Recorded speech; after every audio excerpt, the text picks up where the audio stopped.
आमद के हवाले से एक कलाम पेश करके अपनी हाजिरी को मुकम्मल करूंगा। पढ़िए सल्लल्लाहु अलैहि या रसूल अल्लाह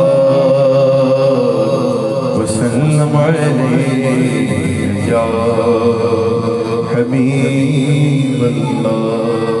सारे पढ़ो दुरूद अज सरकार आ गए। सारे पढ़ो दुरूद अज सरकार आ गए।